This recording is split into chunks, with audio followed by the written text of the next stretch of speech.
Hi ಎಲ್ಲರೂ ಹೇಗಿದ್ದೀರಾ? ಈ ದಿನ ಬ್ಲಾಗನ್ನು ಶೇರ್ ಮಾಡ್ಕೊಳ್ತಾ ಇದ್ದೇನೆ. ಇವತ್ತು ಸಂಡೇ ಆಗೋದರಿಂದ ಸ್ವಲ್ಪ ಬೆಳಿಗ್ಗೆ ಲೇಟ್ ಎದ್ದಿದ್ದೆ. ಲೇಟ್ ಎದ್ಕೊಂಡು ಹೊರಗಡೆ ಬಂದು ನೋಡಿದೆ, ರಾತ್ರಿ ಇಡೀ ಮಳೆ ಬಿತ್ಕೊಂಡು ಹೋಗಿತ್ತು. ಇವಾಗಲೂ ಕೂಡ ಸ್ವಲ್ಪ ಬೀಳ್ತಾ ಇದ್ದಿದ್ದೆ. ವೆದರ್ ಕೂಡ ಬಹಳ ಹೊರಗಡೆ ಕೋಲ್ಡ್ ಆಗಿತ್ತು. ಈ ವೆದರಿಗೆ ಒಳಗಡೆ ಬಂದ್ಕೊಂಡು ಬಿಸಿ ಚಹಾ ಮಾಡ್ಕೊಂಡು ಕುಡ್ಕೊ ಅಂತ ಹೇಳ್ಕೊಂಡು ಒಳಗಡೆ ಬಂದೆ. ಮೊದಲು ಈ ವೆದರಿಗೆ ಚಹಾ ಬೇಕಾಗುತ್ತದೆ.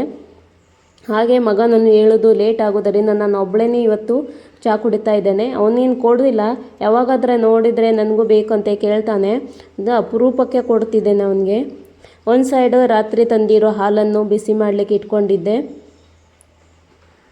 ಹಾಗೆ ಸ್ವಲ್ಪ ಚಹಾ ಕುಡ್ಕೊಂಡು ಹೊರಗಡೆ ಒಲೆ ಹಾಕೋಣ ಬಂದರೆ ನೋಡಿದ್ರೆ ಹೊಗೆನೇ ಬರ್ತೈತೆ, ಒಲೆನೇ ಉರಿತಾ ಇರಲಿಲ್ಲ. ಇವತ್ತು ನೀರು ದೋಸೆ ಮಾಡುವ ಅಂತ ಹೇಳ್ಕೊಂಡು ದೋಸೆ ರೆಡಿ ಮಾಡ್ಕೊಳ್ತಾ ಇದ್ದೇನೆ. ರಾತ್ರಿ ನೆನೆಸಿ ಹಾಕೊಂಡು ಅಕ್ಕಿಯನ್ನು ರುಬ್ಕೊಳ್ತಾ ಇದ್ದೇನೆ. ರುಬ್ಕೊಳ್ಳೋಷ್ಟರಲ್ಲಿ ಹೊರಗಡೆ ಬಂದು ನೋಡಿದ್ರೆ ಇವಾಗ ಚೆನ್ನಾಗಿ ಬೆಂಕಿ ಉರಿತಾ ಇದ್ದಿತ್ತು. ಒಂದೊಂದು ಸತಿ ಬೆಂಕಿ ಉರಿಲಿಕ್ಕೆ ಹೊಗೆ ಆಗ್ತದೆ, ಒಂದೊಂದು ಸತಿ ಚೆನ್ನಾಗಿ ಹುರ್ಕೊಳ್ತದೆ.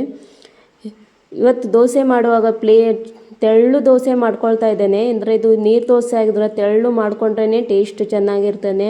ಇದರ ಜೊತೆ ಕಾಂಬಿನೇಷನ್ ಅಂತ ಹೇಳ್ಕೊಂಡು ಕೊಬ್ಬರಿ ಚಟ್ನಿಯನ್ನು ಮಾಡಿದ್ದೇನೆ. ಮತ್ತು ರಾತ್ರಿ ಉಳಿದಿರೋ ಸಾರು ಕೂಡ ಬಿಸಿ ಮಾಡ್ಕೊಂಡು ಇಟ್ಕೊಂಡಿದ್ದೆ ಒಂದು ಸೈಡು. ಹಾಗೆ ಚಹಾ ತಿಂಡಿ ಎಲ್ಲ ಮುಗಿಸ್ಕೊಂಡು ಇವತ್ತು ಸಂಡೇ ಆಗೋದ್ರಿಂದ ನಮ್ಮ ಮಗ ಆಟ ಆಡ್ತಾ ಕೂತ್ಕೊಂಡಿದ್ದಾನೆ ಮೊಬೈಲ್ ಹಿಡ್ಕೊಂಡು. ಅವ್ನಿಗೆ ಗೊತ್ತಿರಲ್ಲ ನಾನು ವಿಡಿಯೋ ಮಾಡ್ತಿರೋದು.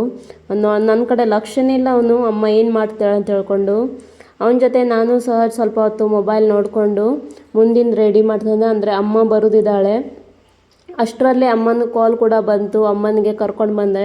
ಅಂದರೆ ಅಮ್ಮನಿಗೆ ಹೊರಗಡೆನೇ ಬಿಡಬೇಕಾಗ್ತದೆ. ಯಾರಾದರೂ ಕರ್ಕೊಂಡು ಬರುವಾಗ ಗೇಟ್ ಹೊರಗಡೆನೇ ಬಿಡಬೇಕಾಗ್ತದೆ. ಅಂದರೆ ಗೇಟ್ ಒಳಗಡೆ ಸಿಂಗಲ್ ರೋಡ್ ಇದ್ದರಿಂದ ಕಾಲ್ದಾರಿ ಇದೆ. ಒಳಗಡೆ 4 ವೀಲರೆಲ್ಲ ಬರೋದಿಲ್ಲ, 2 ವೀಲರ್ ಅಷ್ಟೇ ಬರ್ತದೆ.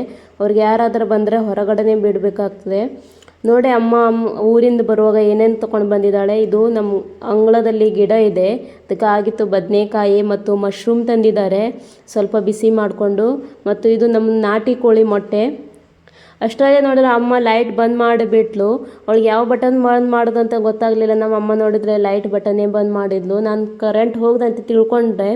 ನೋಡಿದ್ರೆ ಚಾರ್ಜಿಂಗ್ ಬಲ್ಬ್ ಹಾಕಿದರೆ ಅದು ಫಕ್ ಅಂತ ಆಗ್ತಾ ಇದ್ದಿತ್ತು. ನಮ್ಮ ಅಮ್ಮನಿಗೆ ಗೊತ್ತಾಗಲಿಲ್ಲ. ನಾನು ನೋಡಿದೆ ಆಮೇಲೆ ನಂಗೆ ಫ್ಲ್ಯಾಶ್ ಆಗಿತ್ತು, ಓ ಅಮ್ಮ ಲೈಟ್ ಬಂದ್ ಮಾಡಿದ್ರು ಇರಬೇಕು ಅಂತೇಳಿನು. ನೋಡಿರಿ ಇಷ್ಟೆಲ್ಲ ನಮ್ಮಮ್ಮ ತೊಗೊಂಡು ಬಂದಿದ್ದಾಳೆ. ಇದು ಸಹ ನಮ್ಮಮ್ಮಗೆ ಯಾರಾದರೆ ಮನೆಯಲ್ಲಿ ಬಂದರೆ ತಿಂಡಿ ತಂದಿರ್ತಾರೆ, ಅದು ಕೂಡ ನಮ್ಗೆ ತೊಗೊಂಡು ಬಂದಿದ್ದಾಳೆ. ನಾನು ಒಬ್ಬಳೇ ಇರ್ತೀನಿ, ನನಗೇನು ತಿನ್ಲಿಕ್ಕೆ ಆಗೋದಿಲ್ಲ ಅಂತ ಹೇಳ್ಕೊಂಡು. ಇದು ನೋಡಿರಿ ಮಶ್ರೂಮ್ ಈ ಥರ ಇರ್ತದೆ ಮಶ್ರೂಮು. ಅಮ್ಮ ತಂದಿರೋ ಮಶ್ರೂಮಿಗೆ ಮಸಾಲೆಯನ್ನು ತೆಗೆದುಕೊಳ್ತಾ ಇದ್ದೇನೆ. ಇವಾಗ ಮಸಾಲೆಗೆ ಒಣಮೆಣಸು, ಸ್ವಲ್ಪ ಕೊಬ್ಬರಿ, ಕಾಳು ಮೆಣಸು, ಹಾಗೆ ಹಳದಿ ಪೌಡ್ರು, ಗರಂ ಮಸಾಲೆ ಎಲ್ಲವನ್ನು ತೆಗೆದುಕೊಂಡು ಸ್ವಲ್ಪ ಚೆನ್ನಾಗಿ ಹುರ್ಕೊಳ್ತಿದ್ದೇನೆ. ಒಂದು ಸೈಡು ಮಸಾಲೆನೂ ಹಾಕ್ಕೊಂಡು ಇನ್ನೊಂದು ಸೈಡು ಒಗ್ಗರಣೆಗೆ ಈರುಳ್ಳಿ ಟೊಮಾಟೊ ಹಾಕ್ಕೊಂಡು ಚೆನ್ನಾಗಿ ಒಗ್ಗರಣೆ ಕೊಡ್ತಾ ಇದ್ದೇನೆ. ಈ ಒಗ್ಗರಣೆಗೆ ರುಬ್ಕೊಂಡಿರುವ ಅಮ್ಮ ತಂದಿರುವ ಮಶ್ರೂಮ್ನ ಮೊದಲೇ ಹಾಕ್ಕೊಂಡಿದ್ದೆ. ಆನಂತರ ರುಬ್ಕೊಂಡಿರುವ ಮಸಾಲೆ ಕೂಡ ಹಾಕ್ಕೊಂಡು ಚೆನ್ನಾಗಿ ಮಿಕ್ಸ್ ಮಾಡಬೇಕು.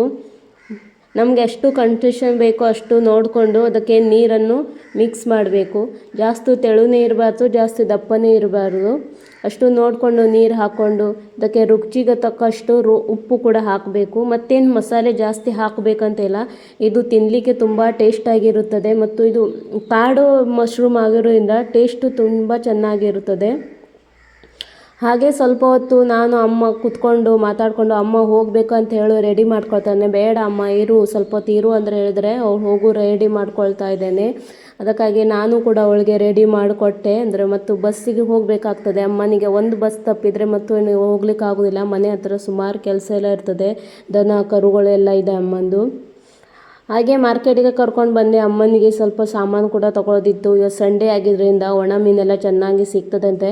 ನಾವು ಒಣ ಮೀನು ತೊಗೊಳ್ಳೋದು ಅಷ್ಟೇ ಟೈಮ್ ಕೂಡ ಆಗಿತ್ತು. ಬಸ್ ಕೂಡ ಟೈಮ್ ಆಯಿತು. ಅಷ್ಟಕ್ಕೆ ಪಟಕ್ ದಿಶೆ ಬಸ್ ಸ್ಟ್ಯಾಂಡಿಗೆ ಬಂದ್ಕೊಂಡು ಅಮ್ಮನಿಗೆ ಬಿಟ್ಟೆ. ಇದು ನೋಡಿ ನಮ್ಮ ಕಾರವಾರ ಬಸ್ ಸ್ಟ್ಯಾಂಡು. ಇವಾಗ ಮಧ್ಯಾಹ್ನ ಆಗೋದ್ರಿಂದ ಅಷ್ಟೇನು ರಶ್ ಇರಲ್ಲ, ಇಲ್ಲಾಂದರೆ ಸಿಕ್ಕಾಪಟ್ಟೆ ರಶ್ ಇರ್ತದೆ. ಅಮ್ಮನೇ ಬಿಟ್ಕೊಂಡು ನಾನು ಮತ್ತು ಪ್ರಹ್ಲಾದ ಇಬ್ಬರು ಸೇರಿ ಸಂಡೇ ಮಾರ್ಕೆಟ್ ಮಾಡ್ಕೊಂಡಿದ್ವಿ. ಏನೆಲ್ಲ ಬೇಕಿದ್ದೆಲ್ಲ ತೊಗೊಂಡಿದ್ದು. ಮಧ್ಯಾಹ್ನ ಆಗೋದ್ರಿಂದ ಜನ ಕೂಡ ಕಡಿಮೆ ಇದ್ದರು, ಬೇಗ ಮಾರ್ಕೆಟ್ ಮಾಡ್ಕೊಂಡಿದ್ವಿ. ಹಾಗೆ ಅವನಿಗೆ ಬೀಚಿಗೆ ಹೋಗ್ಬೇಕಂತ ಡಿಮ್ಯಾಂಡ್ ಮಾಡ್ಕೊಂಡಿದ್ದ. ಇಬ್ಬರು ಸೇರಿಕೊಂಡು ಬೀಚಿಗೆ ಹೋಗಿದ್ವಿ. ಬೀಚಿನಲ್ಲಿ ಸುಮಾರು ನೀರು ಕೂಡ ಇದ್ದು, ಯಾರಿಗೆ ನೀರಲ್ಲಿ ಬಿಡ್ತಾರೆ. ಇದಾಗಿತ್ತು ಇವತ್ತಿನ ವಿಡಿಯೋ. ಇಷ್ಟವಾದರೆ ಲೈಕ್, ಕಮೆಂಟ್, ಶೇರ್ ಮಾಡಿ.